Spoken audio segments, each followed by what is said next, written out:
Hello everyone, स्वागत है आप सभी का एक बार फिर से एक नए वीडियो में। और इस वीडियो में हम लोग देखेंगे एक आधार हाउसिंग फाइनेंस का आईपीओ, जो कि ऑलरेडी इसके डेट्स आ चुके हैं और इसके डेट्स ऑलरेडी अवेलेबल हैं। आप आज और कल में इसको अप्लाई कर भी सकते हैं। आई थिंक मंडे ट्यूसडे में आप इसको अप्लाई कर देंगे तो आपको मे बी लिस्टिंग के चांसेस इसमें ज़्यादा होंगे। पर इसको अप्लाई करना चाहिए या नहीं करना चाहिए, या आपको इसमें कितना ज़्यादा रिसर्च करना चाहिए, क्या इस वीडियोस में होगा, इस वीडियो में लोग सिर्फ डिस्कस करेंगे। जो डेटास मेरे पास अवेलेबल है, जो इन्फॉर्मेशन मेरे पास अवेलेबल है, वो हम आपके साथ शेयर करने की कोशिश करेंगे। हम कोई भी सेबी रजिस्टर्ड एडवाइज़र नहीं है, तो हम आपको एडवाइस भी नहीं कर रहे हैं। ये रिकमेंडेशन वीडियो नहीं है, ये एक फाइनेंशियल एजुकेशनल वीडियो है। इसको सिर्फ एजुकेशनल पर्पज़ से ही देखें। इस एजुकेशनल पर्पज़ से अगर आप इस वीडियो को देखते हैं और उसके बाद खुद के रिसर्च या खुद के कन्विक्शन, खुद के फंडामेंटल एनालिसिस करने के बाद ही आप किसी आईपीओ में इन्वेस्ट कीजिएगा, क्योंकि आईपीओ में इन्वेस्ट करना as risky as investing in any of the stock. तो अगर आप आईपीओ में इन्वेस्ट करते हैं और आपका लेट्स से आप प्रॉपर रिसर्च नहीं करते हैं, उसके बारे में प्रॉपर पता नहीं करते हैं, और किसी भी कंपनी में के आईपीओ में आप इन्वेस्ट कर दे रहे हैं एंड आपको अगर लिस्टिंग मिल जाती है, तो बहुत सारे चांसेस होते हैं कि उसमें लॉस भी हो सके, उसमें प्रॉफिट भी हो सके। तो आप पहले एनालाइज कीजिए, उसके बाद ही किसी भी कंपनी में इन्वेस्ट कीजिएगा। तो चलिए बिना किसी देरी के स्टार्ट करते हैं हम अपने आज के इस वीडियो को। इस वीडियो में हम लोग सबसे पहले देखेंगे आधार हाउसिंग फाइनेंस किस किस सेक्टर में काम करता है, इसका यूएसपी क्या है, देन उसके न्यूज़ में क्या चल रहा है, और उसके बाद लास्ट में फंडामेंटल एनालिसिस देखेंगे। किसी भी ब्रोकर के एप्लीकेशन में जाके फंडामेंटल एनालिसिस देखेंगे और सब्सक्रिप्शन देखेंगे, क्या रेट ऑफ सब्सक्रिप्शन चल रहा है। तो मेरा जो सबसे फर्स्ट ओपिनियन रहा है आधार हाउसिंग फाइनेंस के को लेकर, उसमें ये है कि यहाँ पे आपको बहुत हाउसिंग अपने घर के लिए आपको लोन मिल सकता है। और अगर हम एसेट अंडर मैनेजमेंट देखें तो 18,885 करोड़ का इनके पास ऑलरेडी AUM है। तो अब आपको अगर बिजनेस लोन चाहिए या फिर आपको अपने हाउसिंग लोन चाहिए, आप इसमें जाके अप्लाई कर सकते हैं, और ये बहुत ज़्यादा इजी रहता है आपको दे देने के लिए। कस्टमर बेस जो है वो अभी तक 2.5 लाख कस्टमर्स इसमें हो चुके हैं एंड ऑलरेडी इनरोल कर चुके हैं, उन्हें बहुत सारे लोन्स मिल चुके हैं। एंड एम्प्लॉयज़ जो हैं 3,695 के आसपास एम्प्लॉयज़ हैं। 471 लोकेशन में है, 20 स्टेट्स एंड यूनियन टेरिटरीज़ में इनके लोकेशंस हैं। अगर इसके प्रोडक्ट्स के बारे में बात करें तो लोन ऑन अगर आप प्लॉट परचेज़ कर रहे हैं तो भी आपको लोन मिल जाएगा। अगर आप आधार ग्राम उन्नति के लिए आप लोन चाहिए तो भी आपको लोन मिल जाएगा। लेट्स से अगर आपको होम लोन चाहिए, आप सैलरीड एम्प्लॉय हैं, तो you can opt for using Aadhaar home finance. और अगर आपको होम लोन चाहिए, आप सेल्फ एम्प्लॉयड हैं, तो भी आपको होम लोन मिल जाएगा। तो अगर आपके पास प्रोफाइल कुछ भी हो, आप कुछ भी कर रहे हो, whether it would be salaried employed, self employed, या आपका प्रॉपर्टी है, प्लॉट है, ऑलरेडी लैंड है, उस पर आपको कंस्ट्रक्ट करना है, तो वो आप एज अ गारंटीड रख के आप उसमें लोन ले सकते हैं। तो लोन अगेंस्ट कमर्शियल प्रॉपर्टीज़ भी यहाँ पे अवेलेबल है।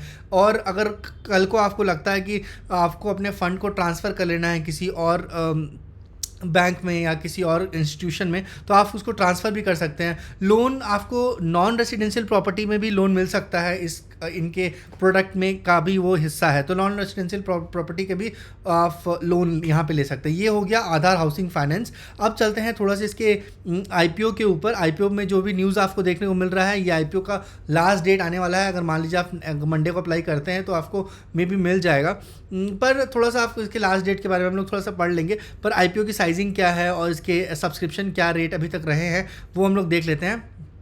आधार का जो आधार हाउसिंग फाइनेंस का आईपीओ है वो 3,000 करोड़ का बुक बिल्ड इश्यूज़ हैं एंड फ्रेश इश्यूज़ 3.17 करोड़ के शेयर्स फ्रेश इशू करेंगे।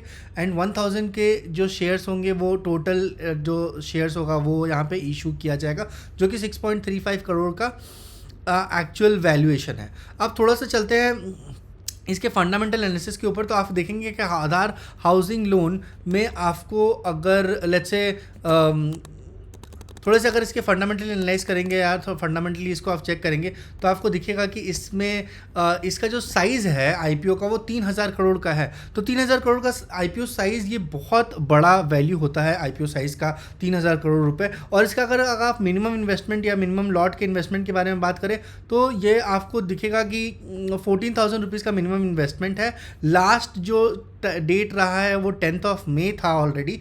तो अगर आपको इसमें देखना पड़ेगा कि ये आने वाले टाइम में कैसा इसमें सब्सक्रिप्शन जा रहा है, और उसके बाद आप इसमें अगर मान लीजिए ये चल जाता है या आप नहीं ले पाते तो उसको आप बाद में भी मॉनिटर कर सकते हैं। पर इसका जो लॉट साइज़ था वो 47 लॉट का था। प्राइस जो रेंज होने वाला है वो 300 से 315 का है। इशू साइज़ है वो 3000 करोड़ का इशू साइज़ है।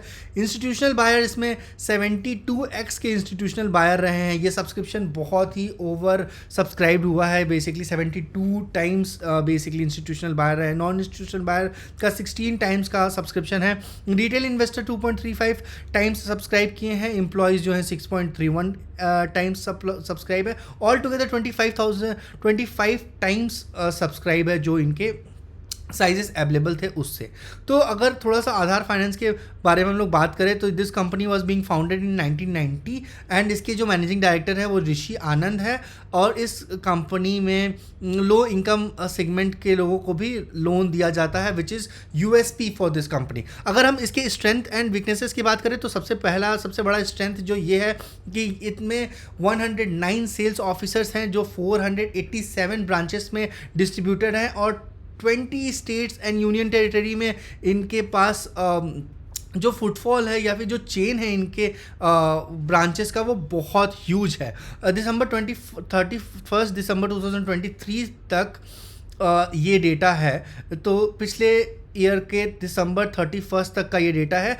अभी थोड़ा सा डेटा में चेंजेस आया होगा, it could be increase, it could be decrease, पर ऑल टुगेदर जो डेटा रहा है वो बहुत फिनोमिनल है। 487 ब्रांचेस हैं, 109 सेल्स ऑफिसर्स हैं एंड लोकेशन है 20 स्टेट्स का।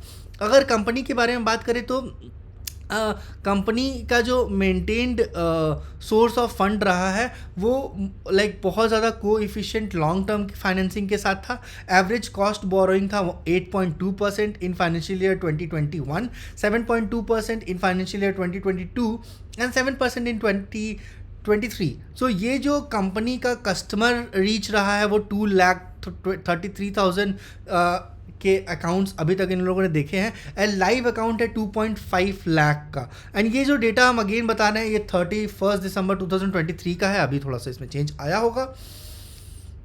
कंपनी के नेगेटिव एस्पेक्ट के बारे में बात करें, कंपनी के अगर एक और पॉजिटिव के बारे में बात करें तो कंपनी ने जो प्रॉफिट आफ्टर टैक्स शो किया है वो कॉन्जिक्यूटिवली 3 ईयर्स का पॉजिटिव रहा है। 2021 में 340 करोड़, 2022 में 444 करोड़, 2023 में 544 करोड़ का इसने previous profit over taxes show किया, विच इज़ फिनोमिनल। अगर नेगेटिव एक्सपेक्ट की बात करें तो कंपनी इन्वॉल्व है सर्टेन लीगल प्रोसीडिंग में, अनफेवरेबल आउटकम है इन दिस चीज़ के बारे में, नेगेटिव इम्पैक्ट पड़ता है इससे बिजनेस पे।